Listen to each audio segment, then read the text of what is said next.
The rain should have fallen that morning. Instead, the skies above Benin were dry and heavy, as though the gods themselves were holding their breath.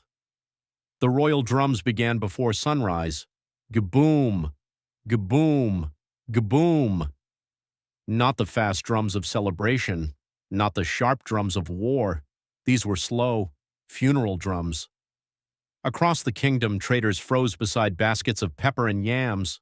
Hunters stopped on forest paths. Mothers pulled children indoors. The Oba was dead. At the center of the crowded market stood Adesua, 17 years old, barefoot, stubborn, and already arguing with a customer over the price of smoked fish. 3 cowries? She scoffed. Then carry your hunger home with you. The nearby women laughed. Adesua was known for many things: her sharp tongue, her fearlessness, and the dangerous habit of speaking truth to powerful men. Her mother often warned her, a woman who talks too loudly in Benin either becomes great or disappears. But Adesua never learned fear. As the funeral drums echoed through the market, the laughter faded. An old woman whispered, "If the Oba is dead before naming an heir, blood will enter this kingdom." Felt cold, because she knew exactly who wanted the throne.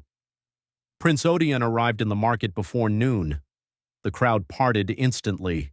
6 slaves carried him high on a carved leopard throne. Red coral beads covered his neck and wrists. His eyes were calm, too calm. Behind him marched armed guards. A young man knelt too slowly as the prince passed. Odion stopped. The market became silent. Without emotion, the prince pointed at the man. One guard stepped forward and struck him across the face with a spear shaft. Nobody moved. Nobody spoke. Odion smiled slightly. "Benin has one future," he said, "and I am its king." Then his eyes met Adesua's. Unlike everyone else, she did not bow.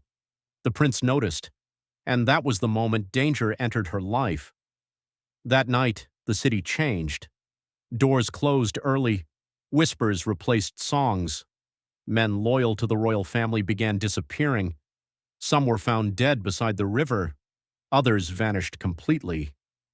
Near midnight, Adesua heard hurried knocking on her mother's hut. When she opened the door, she found a wounded palace guard holding the hand of a frightened little boy wrapped in royal cloth. The guard collapsed to his knees. "Hide him," he whispered, "before Prince Odion finds him." Adesua stared at the child. On his wrist was the ivory bracelet of the royal